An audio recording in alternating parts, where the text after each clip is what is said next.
Hey, look, Zach Osterman here, I'm Insider Indianapolis Star. This is Mind Your Banners for Monday, March 10th, 2025. He's going nicely. Mike, you're back. Are you rested from your long journey? No, No. a little under the weather. You're still on P and W time. Is that what you're saying? No, the time change is fine. It's the cold that I caught. Yeah. Well, my son has a double ear infection, so he feels your pain. I had him at the doctor's office about an hour ago, and the nurse, he's a 3-year-old, the nurse said, which ear does he say is bothering him? And I said, his right ear. And without laughing or breaking character or missing a beat, he just goes, yeah, not my wrong ear. So there's your Eamon joke for what character was he playing that he did not break? Well, what I mean is, like, I don't think he was trying to make a joke. Like, because he doesn't know right and left, but he knows right and wrong.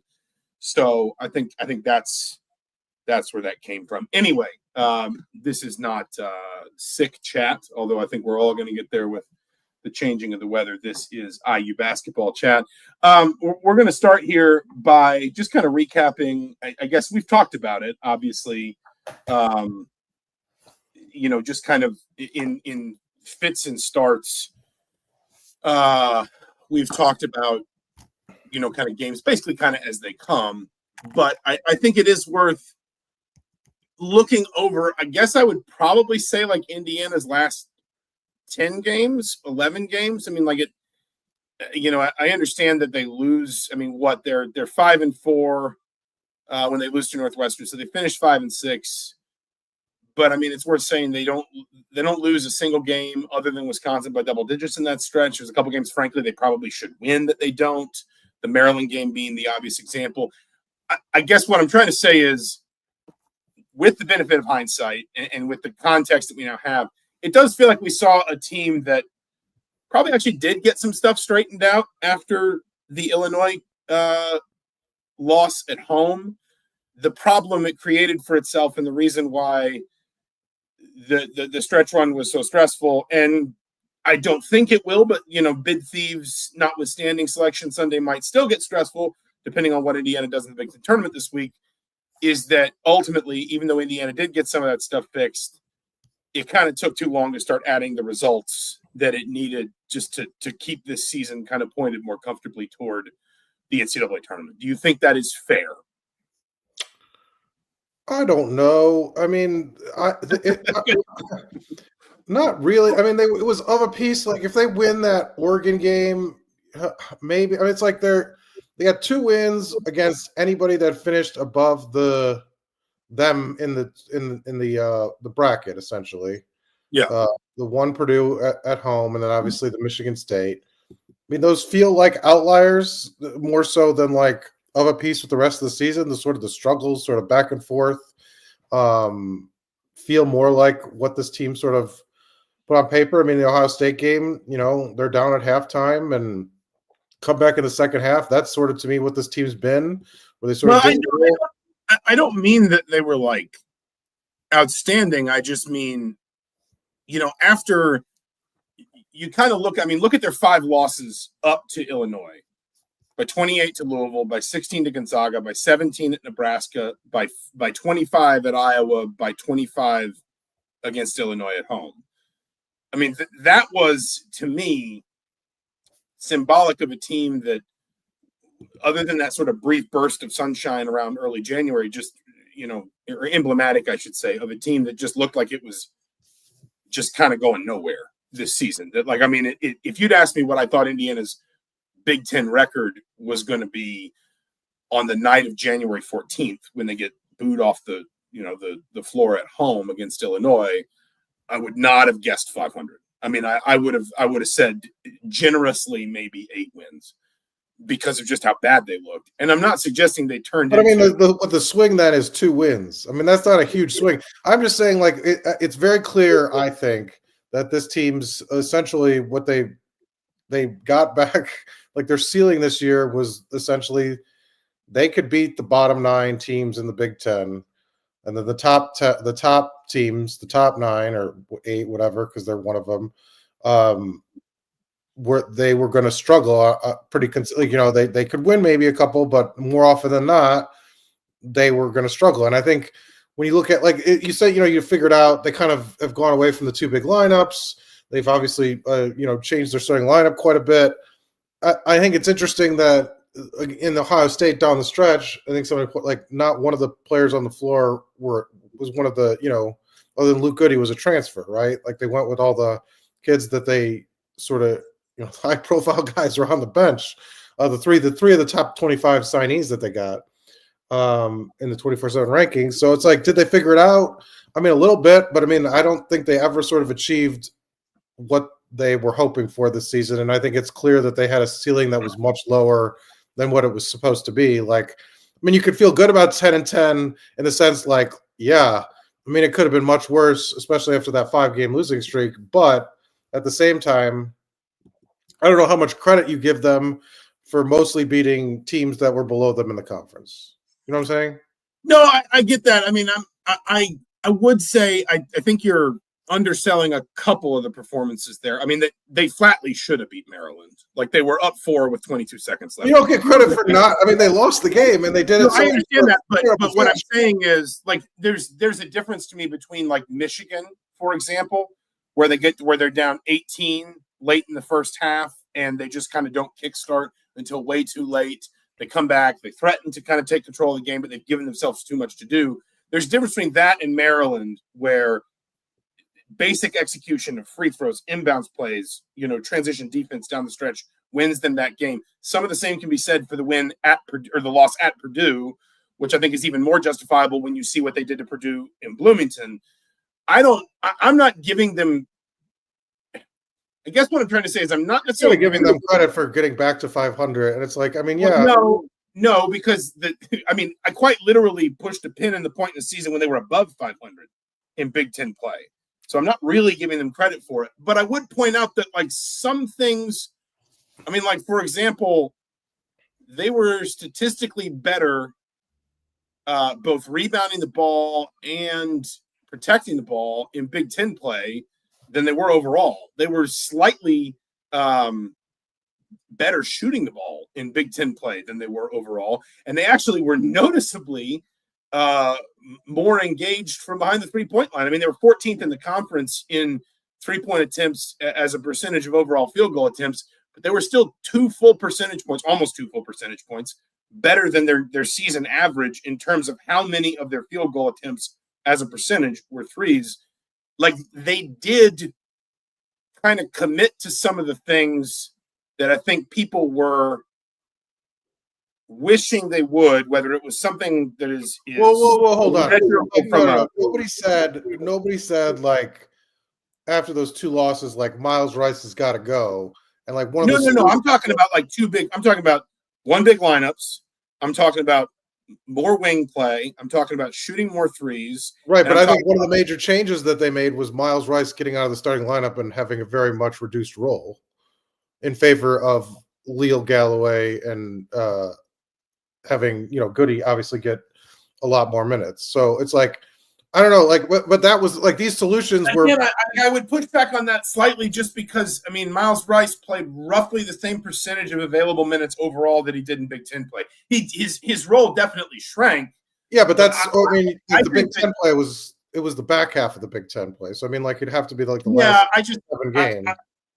I would actually argue that if we're talking about sort of whose minutes got taken down the stretch for Indiana to play smaller lineups, more guard-heavy lineups, and more sort of, like, I guess you'd call it, like, experienced lineups, I think some of that is Malik Renew, who has been coming off the bench more or less since his injury. I know he starts, like, he starts, I guess, a 4-game stretch there after he comes back against Northwestern, but then he goes back to the bench again for the Michigan State game, and he's only started 1 game since then of the 5 games or the 6 games he's appeared in.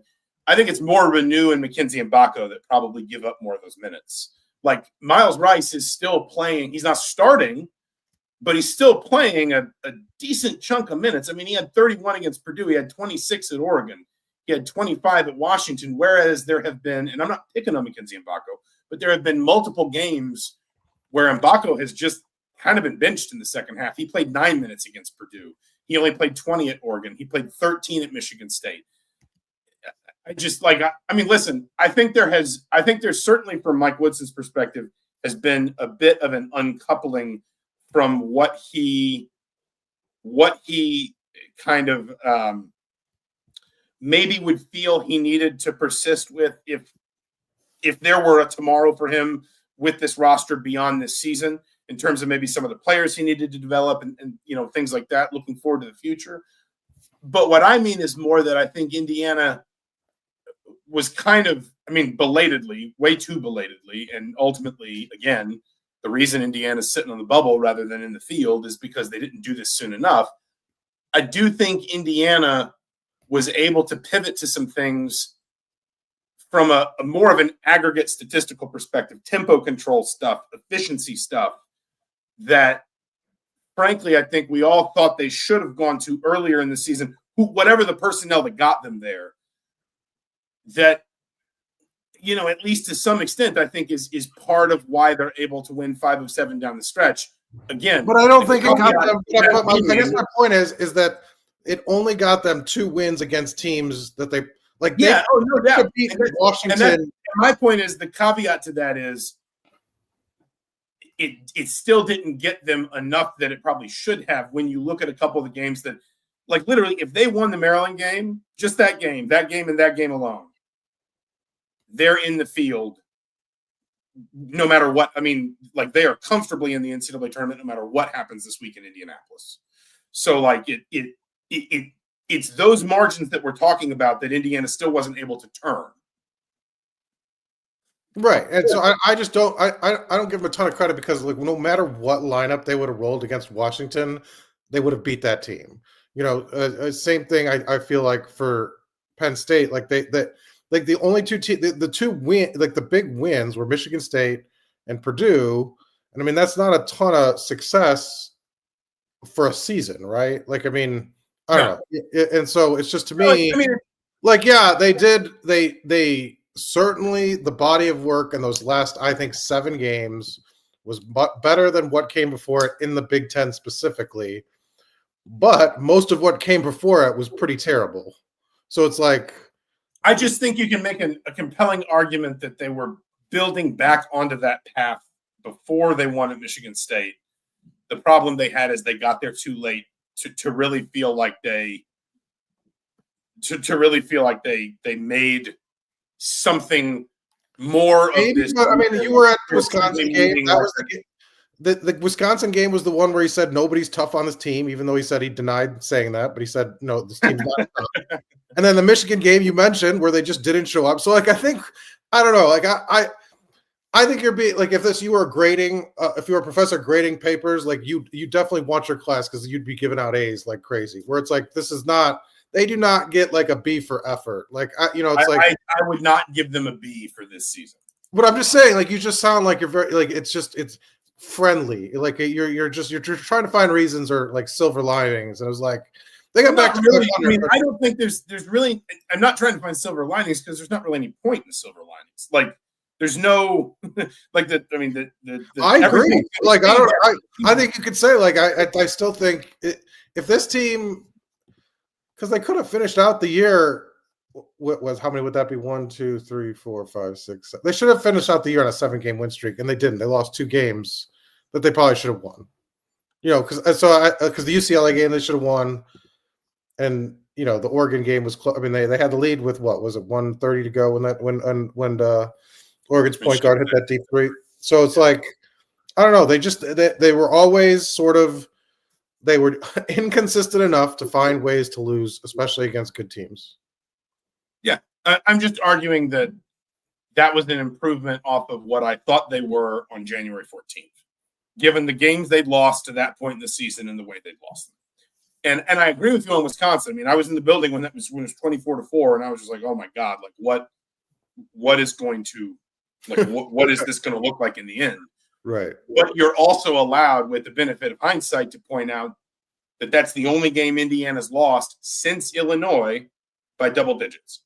Now, there have been some other games where, like, for example, the Michigan game where they were down big at one point and they had to kind of claw their way back in. UCLA game wasn't quite as bad, but I think UCLA led that by about, I think it was maybe like 12 or 13 at some point in the first half. So like similar kind of problem. But like you saw a team that, and listen, this is kind of the same conversation, and maybe this is and we don't need to do all kinds of postmortem on Mike Woodson's tenure. This kind of same conversation we can have about last year a little bit, in terms of they just kind of pulled something more kind of competitive together way too late. They had that stretch where they were like 3-9 in the Big Ten before they won 4 straight to end the regular season. And I know you weren't around for this, but you can also kind of say that about Woodson's first season. They beat Maryland at Maryland. They're 17 or 16-5. They're 7-4 in the conference. And then they turn around and lose 5 in a row, including a couple like really ugly losses. Illinois kind of put it on them in Bloomington. Well, this might be a good one where a bunch of. But what I'm trying to say is, I don't mean to by the end of that season, they're playing better. But A, they're still not getting a ton of results. They only finished 2-7 in their last 9 games. And B, you kind of look at them and you say, well, where was this when you were getting blown out by Michigan at home? Where was this when you couldn't win at Iowa? Where was this when you couldn't close at Penn State? Because this season, the complexion of this season would be totally different if you had been able to turn some of this on earlier. This might be a segue to what you wrote about after the game, your big picture column about Mike Woodson leaving. I know I saw some tweets pushing back on it, but leaving the program better than found it. His perception of his own tenure. Because he told CBS after the game, "Oh, maybe did I leave too soon?" And then he really didn't engage with that after the game with us. But the idea is that I think in his perception, like making it to the tournament and doing enough to get there was enough. Whereas, like, I feel like the fan base, and I tend to agree with them that that's sort of like the bare minimum, right? Like, just because you get here or can get to that needs to be a baseline. And Indiana had struggled to meet for a while, but that needs to be a baseline. That can't be job well done. Right, because I think with the advantages, and we've talked a lot about this in the coaching search, we'll get to this later, that are built into what they've done with NIL and things, like it really should be. Like now you have even more of an advantage, not just the name, not just the the nice facilities or the history. Like you have built-in financial advantages over a lot of the competition that are struggling to hold on to their teams, that can't sign a class. I mean, how many teams in the country would have been able to sign, had the financial backing to sign the class they did last year? And to always sort of come up one step below your expectations gets you where they are now. And maybe you could speak to what you kind of wrote if people didn't see it, and also your impression of, I think it's very clear to me, at least, Woodson feels like the fans didn't appreciate what he was able to do over his 4 years. Is that fair? Do you feel like? I think that's perfectly fair. Like that last sentiment. I mean, like he was and we don't, again, things we probably don't need to relitigate today. But that was something that I think was kind of probably born out of a little bit out of the true fans comment, at Senior Day last year, and like it, But I mean, how do you separate fact from fiction? I mean, like, do you think the fans are fair? Like, I mean, where do you fall? I literally had a line in that Insider where I literally said, it is possible to say at once that Woodson did a good job while acknowledging he did not do a great one, and that the program is in a better place now than it was 4 years ago. In large part because of what he's accomplished, because, of 3 tournaments in 4 years after 5 straight years not in the field, and because of, kind of maybe reestablishing a bit of an NBA pipeline for a program. So is it 5 years or is it 4 with an asterisk because you would have made the COVID year? I don't think you can, because Indiana was like, they were probably in, but they were still on the bubble. Like, there might have been bid thieves. Like, I I don't think you don't wave that season away, but you can't give credit for something that didn't happen. Like ultimately, you know what I'm saying? Like I don't ever hear anybody say, Bill Self would have had the number 1 overall seed in the 2020 tournament if not for COVID. Like, maybe he says that. I don't know. Well, let's get him on here and find out.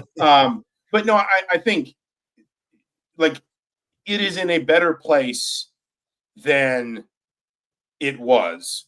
And, Hooperazzi says here it's because of NIL. At least I think that's what you're saying, Hoop. I agree with that to a point. But the whole sort of, he had NIL and he had the transfer portal. The problem I have with that argument is it frames it as though that stuff existed before and somehow Indiana wasn't allowed to avail itself of it. Like Archie Miller and Tom Crean were competing according to the same rules, that we're competing according to the same rules that everybody else was then, in the same way that Mike Woodson is now. And Hooperazzi says, and I don't think this is totally unfair. Could Woodson have recruited 5 years ago? Maybe not. Can you sit here and promise me that Tom Crean or Archie Miller would have managed an era in which their rosters could have left en masse after a really bad season? No, I don't. I'm sorry. Like, I was around for that. I think I can point to multiple. List all the players that would have entered the transfer portal. Exactly, just roster after roster. No, seriously, like I can give you examples of seasons after which I suspect you would have seen Indiana sustain a significant talent drain. And so it's not a. It's hard to retrofit the counterfactuals where you say, well, if this didn't exist, he wouldn't be able to do this. Well, okay, but I can sit here and do the exact same thing with, sort of hypotheticals that would have applied retroactively to Tom Crean or to Archie Miller. The reality is these things happen. He was able to go get players that he put in the NBA, develop players that he put in the NBA. I don't think it is at all unreasonable to say that Trace Jackson Davis, Jalen Hood, Shafino Kalel Ware all benefited significantly from the way Woodson developed players.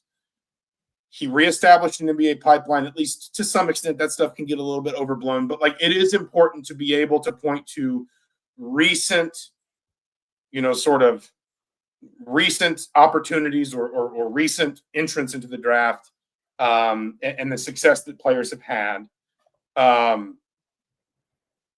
But it's okay to say that and also say that ultimately the overall body of work just wasn't good enough. And that it's, people who are suggesting that are not being unfair. People who are of course, there's always going to be a vocal minority that goes too far or, is too sort of zero sum or unreasonable or whatever. But the majority of people just saying, hey, listen, this was good. But like I said, it's minimum requirement, not job well done. And at a time, I think, where it is fair to bring the NIL in to the conversation, the transfer portal rev share, in a time when we are more capable of measuring the capacity of a program than ever before, because you can literally look at it and say, this is how much money you have to put a roster together. Not like a soft power stuff like, scheduling or facilities, but literally you have this much. The average team in your conference has this much. The average high major team has this much, etc. Good, just good, and no better than good, and not really a reasonable path. Again, going back to talking about this season and the way that maybe Indiana deserves some credit for pulling things together down the stretch, but also this is the third season in 4 that it feels like we've had to say that about a Mike Woodson coached Indiana team, that it wasn't until February that we really started to see it play with the sort of urgency and sharpness it needed to get done what it needed to get done into the NCAA tournament, that you don't see a reasonable path to something better under the status quo.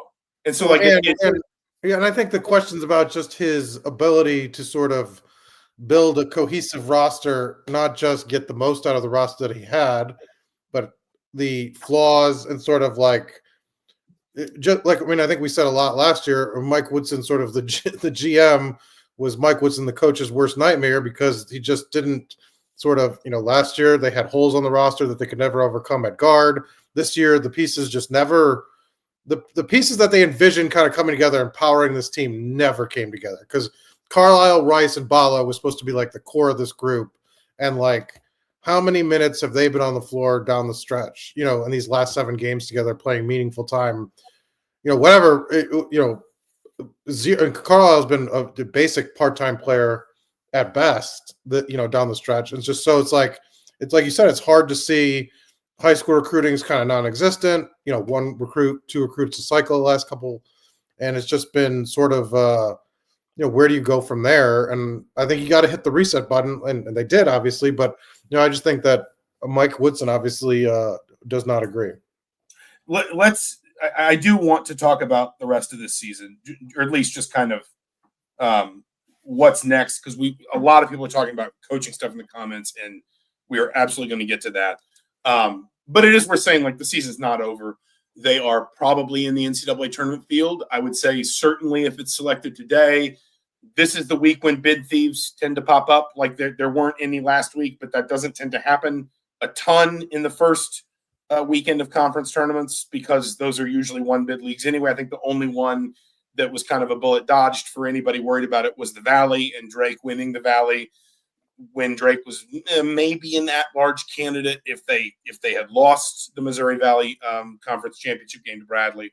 But like, this is the week when you get into like the A10 or the Mountain West, where you start, the West Coast Conference maybe, where you start to see like the potential for some bid thieves.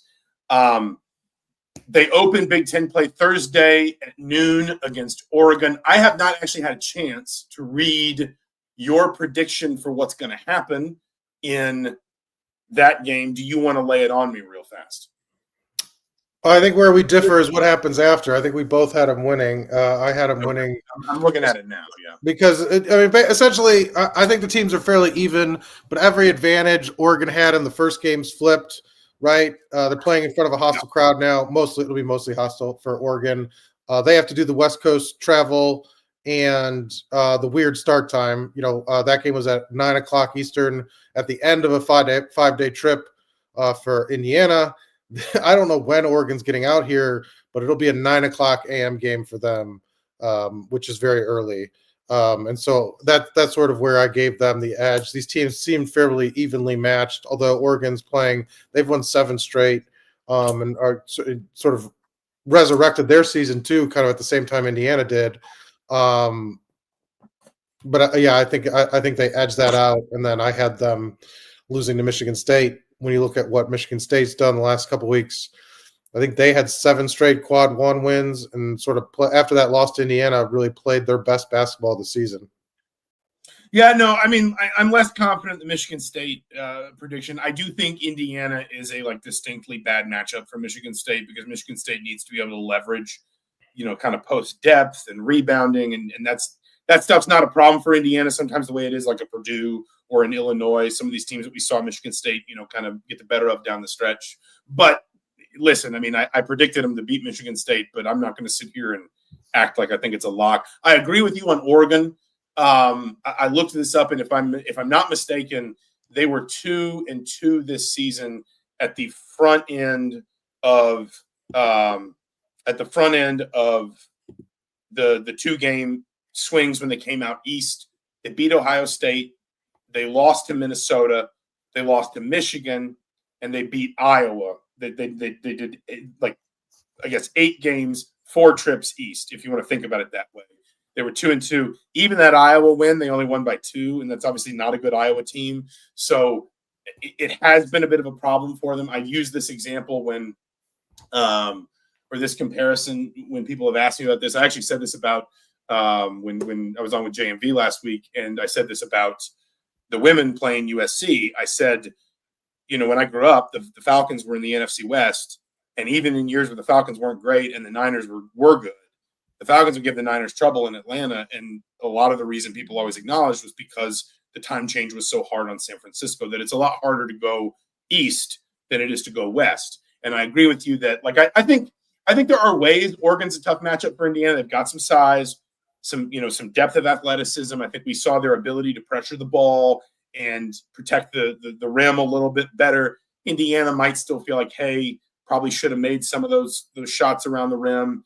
And maybe that turns the game around. I think Indiana was something like 17 of 40 on twos in that game. And if they make, 3 or 4 of those, then it's at least the complexion of the end of the game is different. I know Mike Woodson talks about the officiating. If nothing else, I think it's probably fair to say postseason games just get officiated a little bit tighter in general. So you may get a little bit less of kind of the physical play Oregon was allowed to sort of go with, I guess. And like you said, I think the time change is the problem. And I also just think like there's an urgency for Indiana that just doesn't exist. Oregon's in the field. They know that.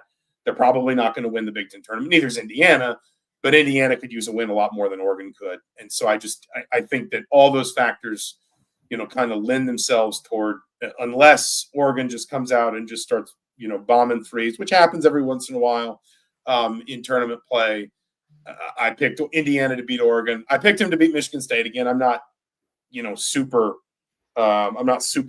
confident in that, but I do at least think it's possible. And then I think I had him losing to Wisconsin in the Big Ten semifinal.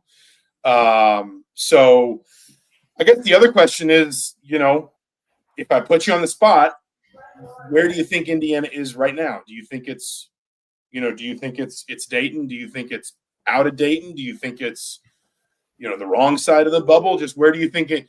Let's assume kind of an average number of sort of bid thieves versus, bids going to teams that are already in the tournament, whatever. Nothing crazy outlier one way or the other. Where do you think this team is right now going into Thursday afternoon?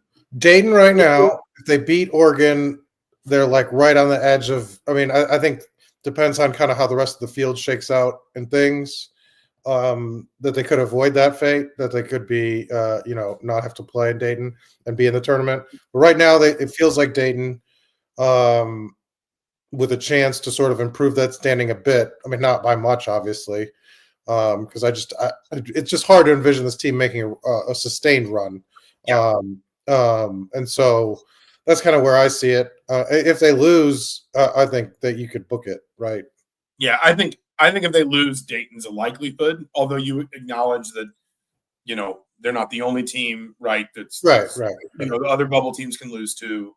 I do think it's interesting, like their net ranking is about as high as it's been in a while. They're 52nd, so it's not hard to imagine 1 or 2 wins getting them into the top 50 for the first time in a while.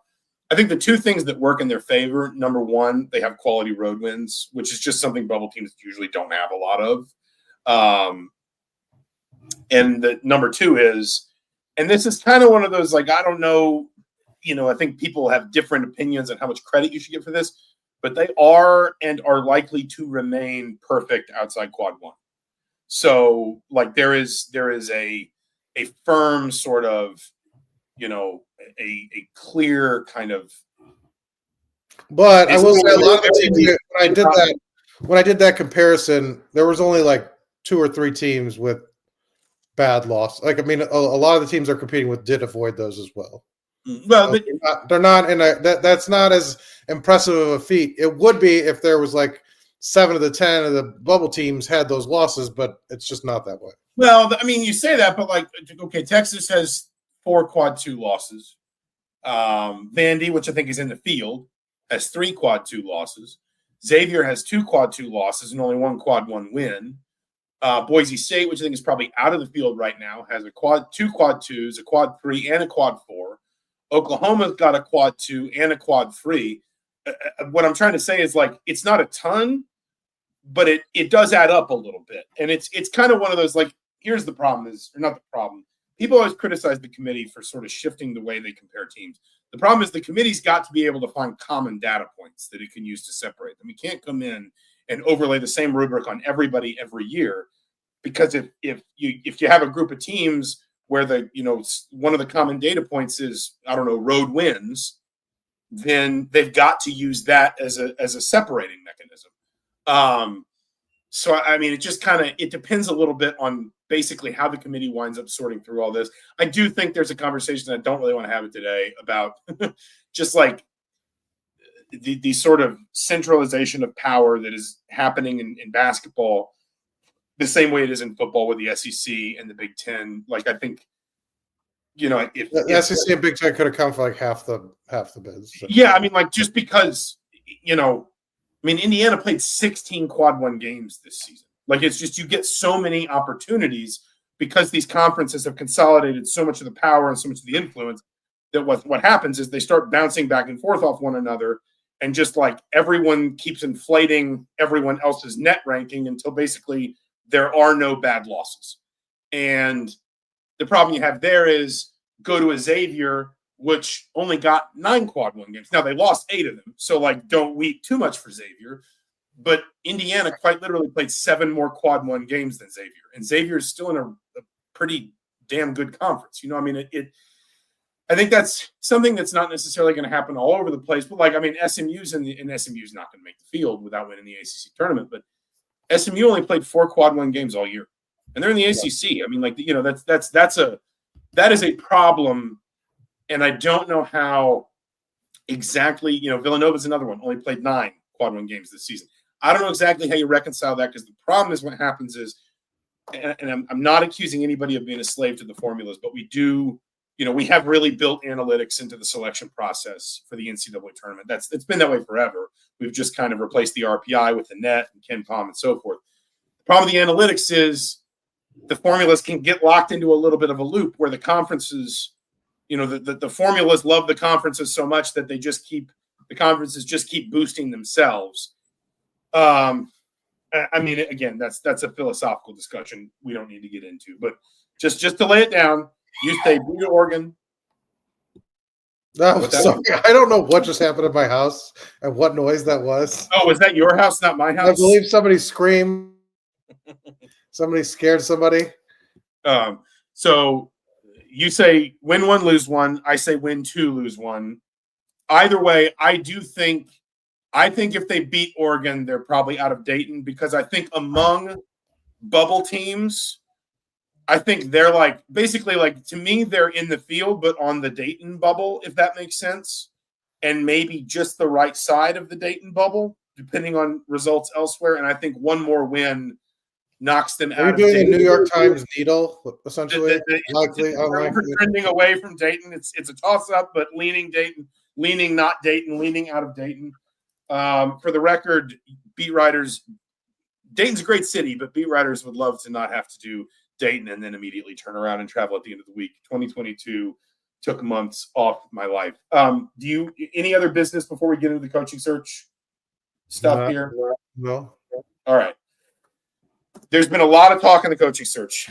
In the comments, I've put some of these comments up here. What I would say is, first of all, I do think stuff's going to start accelerating a little bit here. Obviously, you're going to start seeing some coaches fall out of, their seasons are going to end in the next 2 or 3 weeks. And so targets are going to open up. Does seem like there are some coaches that have, obviously Brad Stevens, Dusty May. There's been, I think, Jeff Goodman, someone mentioned in the comments, reported, TJ Otzelberger seems to be kind of distancing himself from the job. I don't really know how seriously interested either side was in Scott Drew, but it seems like that is quieted down in most corners. I do come back and I wrote something that'll I think go up tomorrow about some potential mid-major candidates. And I know people kind of wince when they hear that. But I wrote something a year ago when Kentucky hired Mark Pope, where I just kind of pointed out that, like, historically speaking, most of the time when jobs like this open, they don't hire established candidates. They hire up-and-coming coaches that turn into, really, really good coaches in these big jobs. Like there's a Bill Self, Illinois to Kansas. There's a Cal, Memphis to Kentucky. I think Roy Williams, Kansas to UNC is kind of a different thing because of Roy's background with North Carolina basketball. But if you think about, more of these hires, I mean, you can talk historically. Gene Keady comes from Western Kentucky. Matt Painter comes from Southern Illinois. Bob Knight and Mike Krzyzewski each come from Army. Or you can talk, more sort of, I don't know, like within the last whatever number of years, Jay Wright took Villanova from, I think, Hofstra, wasn't it? Just last cycle, Michigan, Kentucky, and Louisville all hired from mid-major programs. That is consistently the direction that high major jobs tend to go, and it doesn't always work. Indiana, obviously, it didn't work with Archie Miller. But I mean, like, Kentucky, Louisville, Michigan hired from BYU, Charleston, Florida Atlantic. And all three of those teams are in the tournament this year comfortably. All of them have had very good turnaround seasons to varying degrees, obviously. That's not to guarantee Indiana will do it, but it is just kind of a reminder that in the end, the complexion of a lot of these coaching searches is you take some shots on coaches that have a more established resume, and in a lot of cases, those coaches wind up not that interested.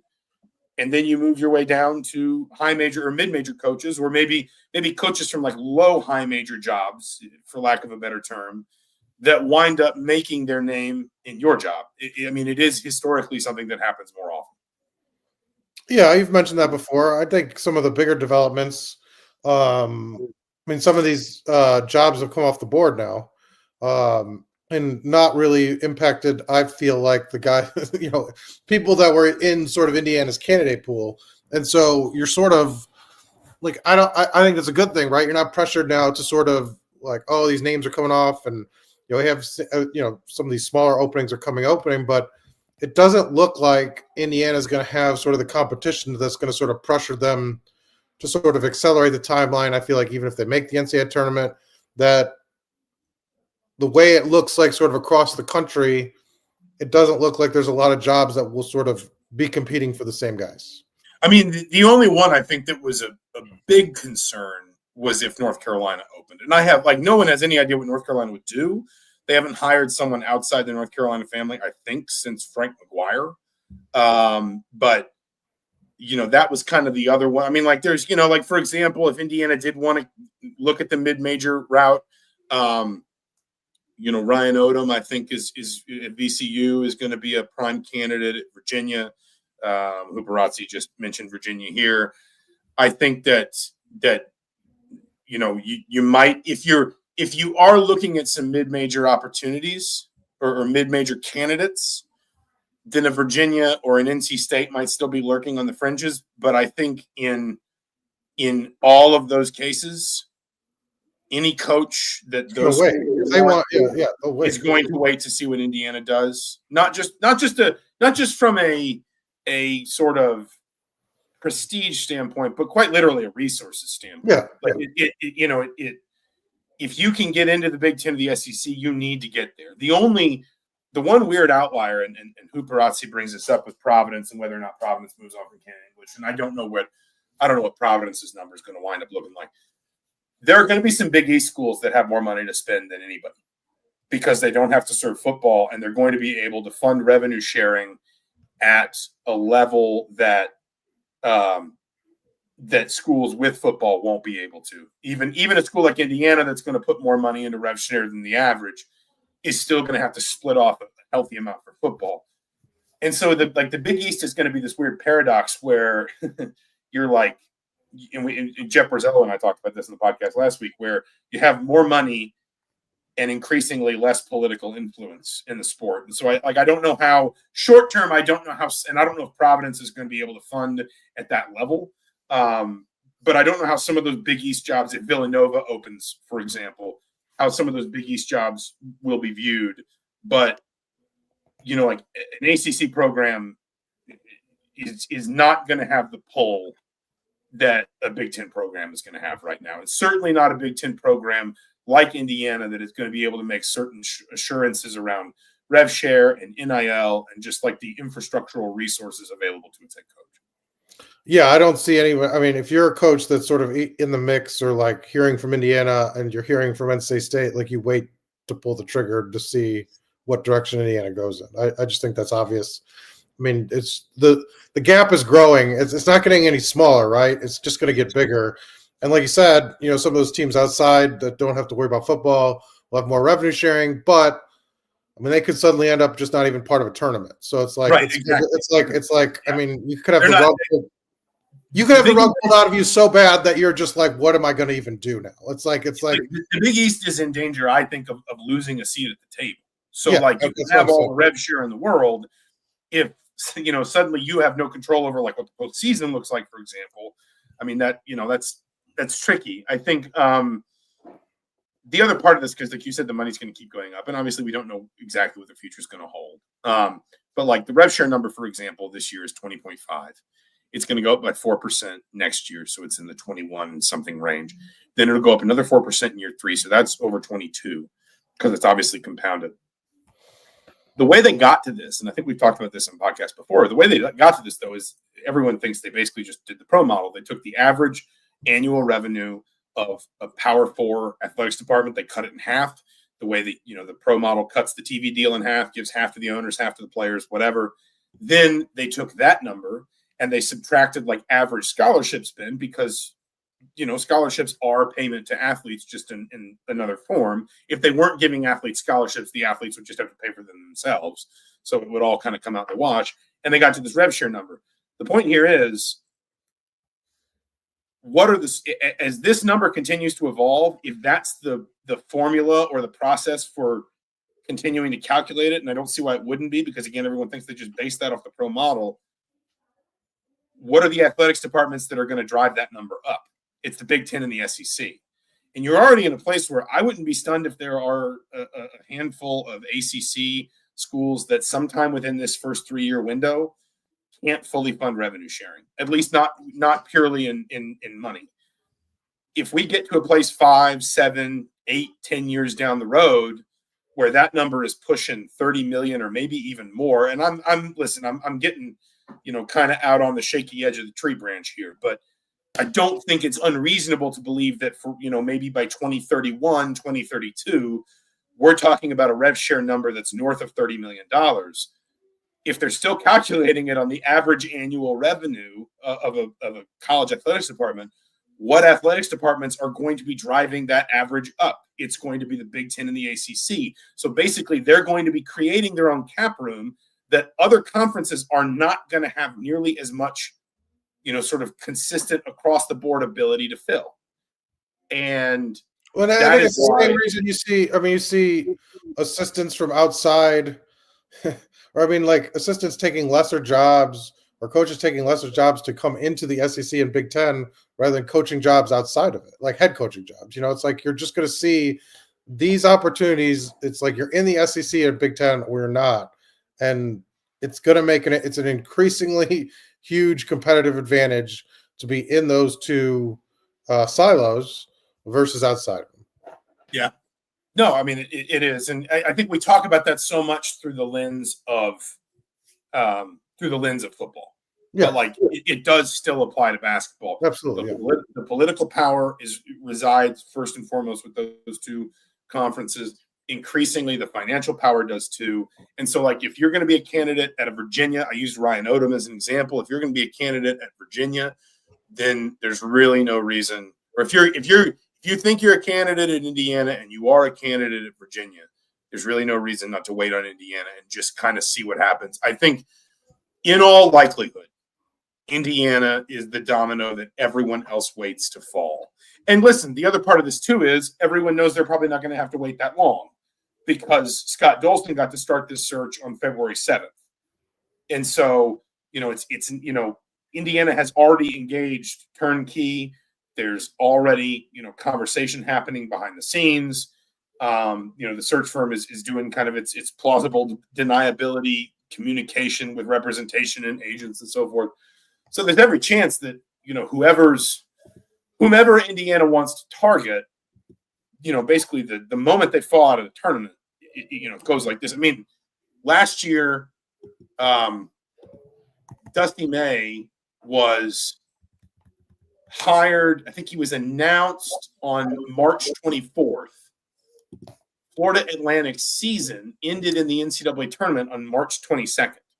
Like, that's how quickly Michigan was able to move, within about 48 hours.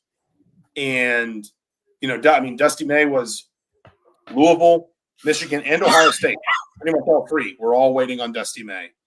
And, I think Ohio State announces Diebler that Saturday night. I think the presumption is it got some kind of heads up that Dusty May was not going to take the Ohio State job. Louisville needed a little bit more time with Pat Kelsey, but not a ton. These dominoes are going to move fast. And if Indiana is the one everyone's waiting to fall, and it is, I mean, it almost certainly is, everyone also knows they're not going to have to wait that long, because in reality, Indiana, once its guy, whoever that is, becomes available, Indiana's going to action that pretty fast. So, do you want my list of mid-major candidates? You're spoiling your article that you're posting tomorrow? Well, I mean, I don't know. Is that bad? Will people read? Will they not read? I don't know. It's up to you. It's your story. Tyler Lawyer asks here, do you think the influence when we hire a coach? I think the house settlement has a bigger influence. So the portal doesn't open until March 24th. It used to be that the portal opened on the Monday after the conference championships, the Monday of the first week of the tournament. Now it's the Monday of the second week of the tournament, so the day after the first weekend concludes. The other thing that's worth saying too is a lot of guys will go in the portal, but it's not like everybody's going to go in the portal and be out in 24 hours. You can have a couple days there, a little bit of buffer, assuming your coach is available after the first weekend to hire them and get them on campus and get some things rolling and set up. I am also interested, to see, I mean, at least in theory, Indiana can have the NIL deal conversations under the old NIL rules, the pre-house settlement NIL rules, with its current roster coach. So there can be at least a little bit of kind of a, hey, if you just give us a couple days, you can still go in the portal if you don't like where it's going in the end.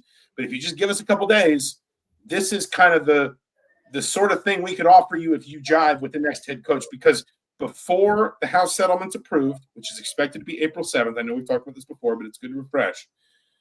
Before the anticipated settlement approval on April 7th, programs can still, and departments, whatever, collectives essentially, can still hand out NIL deals under the old rules, where there's no requirement to justify fair market value. Beginning with the house with the settlement of the house case, which again is anticipated April 7th, any NIL deal has to satisfy the fair market value requirements. And it has to go through the NCAA clearinghouse and go through the fair market value analysis. So basically, that's more, I think, where you're gonna, any team, not just Indiana, any program is going to want to give their coach as much lead time between their hiring and that date as possible, so that you can, basically run with the old money for a year and not have to go through the clearinghouse, and then let kind of the clearinghouse develop for a few months, evaluate how that process works, and adjust your approach accordingly. So I thought it was just worth answering that. Mid-major candidates, I had 6, and I'm struggling to remember them now. Good list. When you can't even name it, it's a good list. It's obviously well thought out and constructed. It was. Oh boy, you can't look it up. Do not look it up. You're not looking it up. I'm not looking it up. It was Ben McCollum, Bucky McMillan, Nico Medved, Ryan Odom, Jared Calhoun, and who am I forgetting? I'm forgetting one. You should have not made the list. Alan Huss at High Point. And I mean, I tried to lay out, like, there's some arguments in both directions. Like, those are all guys that have had varying degrees of success. There are kind of drawbacks to any of them. For example, like, both Calhoun and Odom. Calhoun's the head coach at Utah State. Odom's been at Utah State and VCU. They both come from programs that have a bit of a mixed track record in terms of, like, maybe it's the program that wins. Like, VCU, for example, Mike Rhodes has gone on to Penn State and obviously not really, like, kind of gone, at 80 miles an hour there. Utah State's had multiple hires come through. Craig Smith just got dismissed at Utah. Danny Sprinkle had a really rough first year at Washington. Indiana fans will kind of maybe look a little bit at, like Archie Miller at Dayton and say there are some of these mid-major programs where it seems like it's the program as much as it's the coach. McMillan is an interesting name to me, but you do ask, with his kind of high, fast-paced, wide-open offensive style, does that fit when you go up a caliber of athlete, maybe a couple levels of caliber of athlete? There's also, I think, been talk he wants to stay down south. Anyway, those were I won't spoil the whole thing. IndyStar.com/sports, first thing in the morning. You just named them all, so you did spoil it. But I laid out arguments. Twist at the end where none of them are candidates, and it was really somebody else. Like, that's how, where I just made up all those names. Yeah, like, these don't even exist. Here's the actual real people that you've made it this far in the article. Because now people are going to be expecting like a cliffhanger of some sort, and now you've ruined it. Well, only the 72 people watching. I mean, still 72 people are going to be. I hope they send you 72 nasty emails. Where was the twist? I mean, I don't get 72 nasty emails in a month. I get 72 pitch emails in a month. Does that work? Does that count? No. Okay. Well, any other business? Not particularly. He's Mike Niziolek. I'm Zach Osterman. This has been Mind Your Banners for March 10th, 2025. We will be back. I guess I don't know how practical it's going to be to do live post-game podcast from Gainbridge Fieldhouse. But we will certainly talk again at latest after Indiana's NCAA tournament fate is announced and sealed on Selection Sunday. But between now and then, for the Indianapolis Star and the Bloomington Herald Times, I'm Zach Osterman. Thank you so much for joining us. We'll talk to you soon.